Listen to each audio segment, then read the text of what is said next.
Howdy everyone, and welcome back to the Luna Geeks Out channel, and today we are finally getting to my reaction of the Unkillable Soldier by SABATON. I meant to get to this not long after it released at all, and my attempt at trying to research the topic, Adrian Katondavat, I may be mispronouncing that, I'm probably mispronouncing that, took a lot longer than I expected just because school ended up being really busy lately and life ended up being really busy lately, so I really only got to do like a deep dive into this today, and I was only able to do a bit of surface level research previously. I still have not been able to do quite as much as I would like to, especially not if this is like a full history video, but I do want the main focus of this to be the music, as is going to be the case with all these videos. The lyrical analysis and everything is just sort of a fun little afterthought. I like talking about the lyrics when I can, so in videos like this, I want to actually be able to properly research them to give a good surface level understanding of everything, and I think I'm going to be able to do that. I'm not going to go very in depth at all, and there are a few things that I am probably going to either get incorrect or just misstate slightly. If I catch anything, I will of course edit in a correction, and if I miss anything that I got wrong, y'all can correct me down in the comments. But, it's gonna be a surface level understanding, but I have been able to research this so I can actually check it out. I will also sometime soon be reacting to Race to the Sea, probably next week. I'm gonna try to get some research done either today or tomorrow, so we'll see what happens. I can't make any promises, unfortunately, but I will have a reaction to that eventually. But, yeah, I don't really have any more stuff to say going into this, so, at this point, not a new SABATON track. Let's hop into it. Oh, that is loud! Oh! Have the volume up, because then a coffee shop earlier just loud in there. That caught me off guard. But we got Indian Idol acting as the guy the song's about.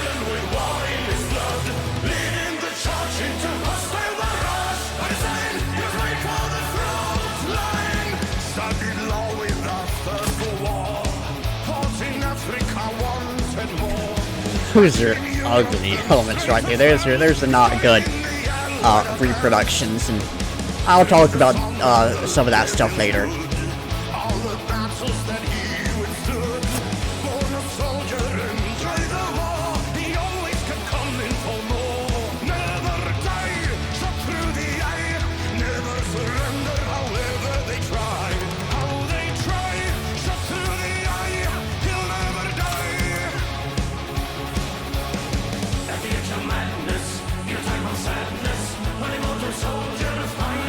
I like this right here. In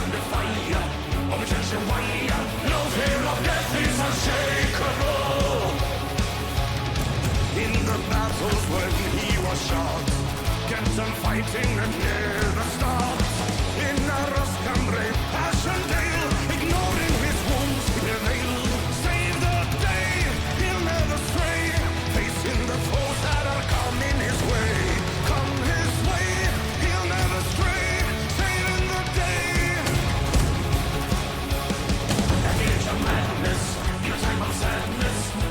Soldier finds his home. Learn the fire of a church of wire. Force for the war is unbreakable. At the edge of madness, he will show no sadness. Never broken, he'll be back for more. Through the fire of a church of wire. No fear of death is unshakable.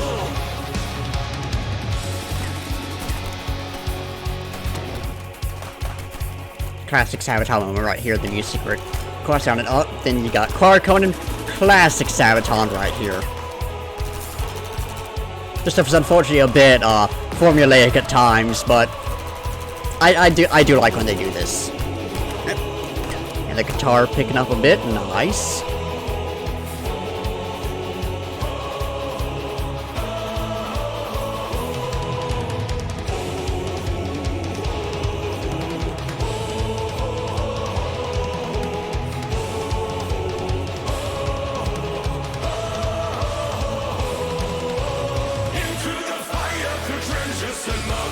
Belgium and Ireland with war in his blood, leading the charge into hostile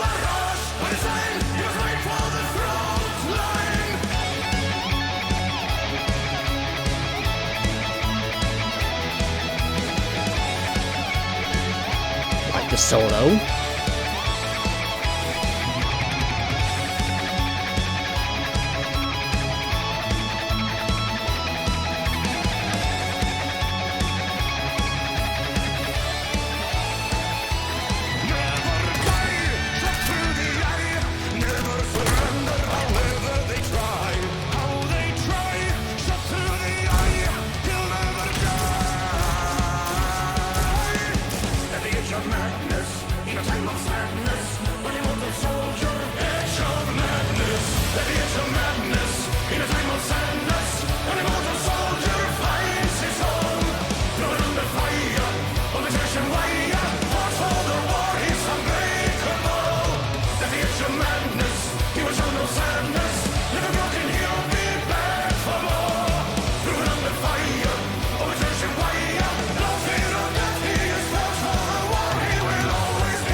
That's an actual quote from it. That is just hilarious with everything that happened to him. But I like that. The chorus is really good. I'll get to that in a moment. But that's good. It's just the classic SABATON sound. And yeah, I really liked that one. The video was and I'll talk about that later. Once I'm done with talking about the actual guy himself, I'll talk about the video for a second, and then I'll talk about the music. The video was, like I said, but the song was great. Anyways, to share the story of this guy, so right off the bat, things are interesting. Guy was born in Belgium, Belgian father and an Irish mother, which already, interesting mix. And the rumor had it that he was the son, the illegitimate son of King Leopold II, which, that's a wild start to this guy's life. And, he went to boarding school in England, and, left to join in the Second Boer War, which I may again be mispronouncing, and while there was wounded in the stomach and in the groin, shot, I do believe, and came back home, and, Outshires, of course, his father was, a bit angry at him for that, but, he did eventually rejoin the army. Well, it says in Wikipedia that he remained in the army. The other stuff is saying that he rejoined the army. It's some of the details are a little conflicted. Like, some things, like, some sources say that his mother died. Others, I've read that, she divorced his father, remarried. So, I don't know on some of this stuff. So, I will, when I am unsure on something, I will try to clarify. But, anyways, during, World War I, right at the beginning, he took part in the Somaliland campaign, and that was when he lost his eye along with part of one of his ears, not in the midst of World War I itself, like was shown in the videos. That was one of the inaccuracies in there. But so because of that, he was able to go over to Europe, and I should, as I talk about him losing his eye, I should talk about this real quick. I don't think this is, like, necessarily in the same order in chronology. I think this is jumping ahead of it, but I should go in and talk about this. He had a glass eye to replace it, but hated it, thought it was uncomfortable, so one day he was in a cab, and just plucked it out, threw it out, and settled on having an eye patch, which, frankly, I think is a much better look. Eye patches are cool. Makes you look like a pirate, and who doesn't like pirates? But that's another of the wild facts about this guy. This guy was an absolute Chad. I will 100% say that. Like, I'm going off a tangent now, but I've researched a lot of different historical things for my own purposes, for content like this, for school, so on and so forth. This may be my favorite thing I've researched, just because this guy, just his story is insane. But anyways, back to his story itself. World War I, he's on the Eastern Front now, and he gets his left hand and very damaged by some shrapnel. I believe he lost most of his hand along with most of his fingers. And this is another one of those just wild facts about the guy, also a bit gross, so prepare yourselves. His two remaining fingers, I believe his two remaining fingers, we'll go with it, two remaining fingers, when a doctor refused to amputate them, he just ripped them off. So again, ouchers, and again, wild fact, and which he did have to get the, hand fully amputated, but just again, this how is this guy still going? And he was known to, like, he would take a grenade, just rip the paint out with his teeth and throw him with his good arm and everything. He's still very much taking part in combat, leading his men and everything. Insane. Post-war, he goes over to Poland and lives there until World War II breaks out, at which point he's evacuated. In World War II, he's in the army again. Lee is part of a group that goes to Norway. Their plane gets downed by a German plane, and he doesn't go in the raft they have because it'll have him as a sitting duck, so he waits in the plane for the enemy plane to leave. The downed plane, mind you, waits for the enemy plane to leave before a ship can come and pick him up. Eventually gets captured by the Italians and is in a POW camp, and escapes with a bunch of other guys. And keep in mind, this guy is, like, in his 60s at this point, I believe. And they remain, like, out of the camp and on the run for a little while before he eventually gets captured because, you know, a one-eyed, one-armed, or one-handed guy in, like, his 60s doesn't really blend in too well. So he eventually gets recaptured, is freed when Italy switches sides, and is sent over to China, as I gotta look up the specific context of this real quick, because it was pretty interesting. He was sent to China by Churchill as his personal representative, and on the way took part in, hold on, where the heck is the name of this? He took part in the Cairo Conference, which was a part of what the decisions about Japan and post-war Asia and everything were. So took part in another big thing, and then eventually post-war he fell down the stairs and broke his back. At which point, all the accounts of his story that I was reading, looking into, and everything seemed to drop off.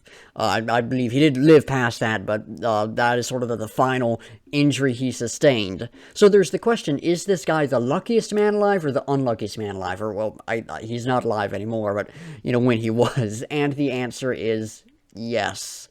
This guy got into so much trouble and got injured so many times, and he survived all of it. So, very unlucky, but very lucky when he was unlucky. And wild story, and again, I think y'all can notice how much I enjoyed researching this, how much I enjoyed talking about it and everything, and yeah, that was just,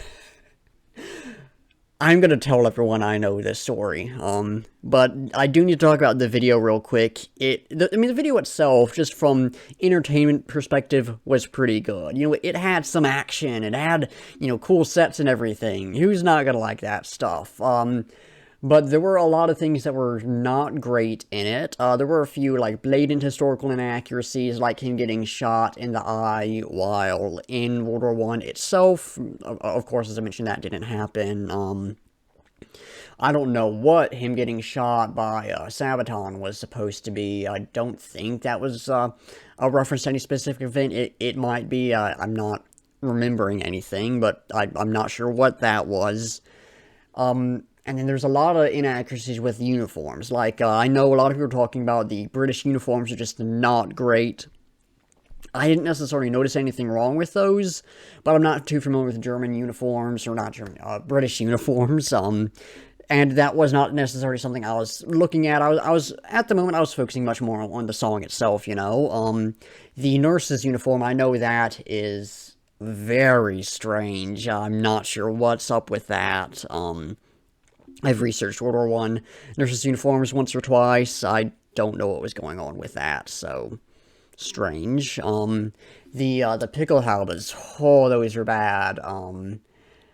And it's a lot of little details like that. It's stuff that it doesn't ruin the video itself, but it's 90% just nitpicks and stuff that just like, oh, that's not right. And again, it doesn't ruin the enjoyment or anything. A lot of SABATON stuff. Some of their videos, and I'm actually going to do a long video on this on my history channel one day.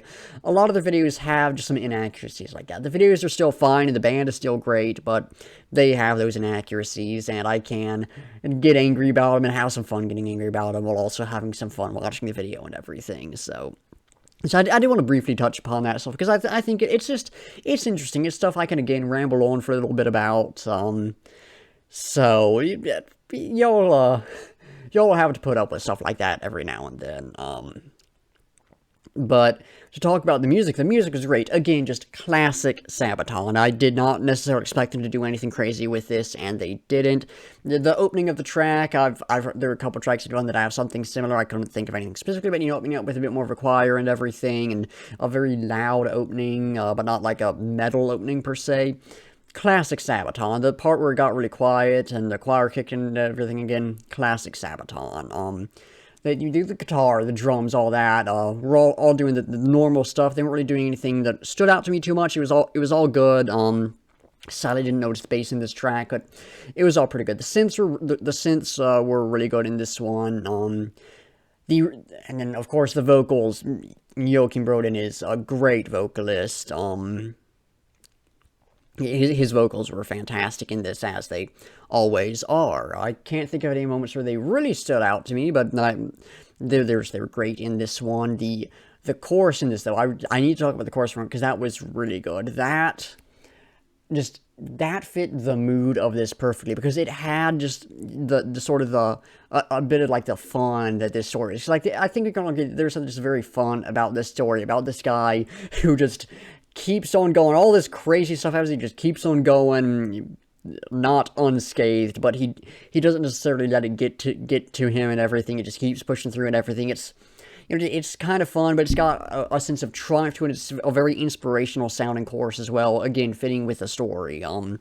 He overcame this stuff, he survived this stuff, and there's a lot of triumph there, and there is a lot of inspiration there. So the chorus really fit the emotion of the song. The verse wasn't doing anything too special. It just, the verses sounded like a SABATON verse. It wasn't doing anything that really stood out.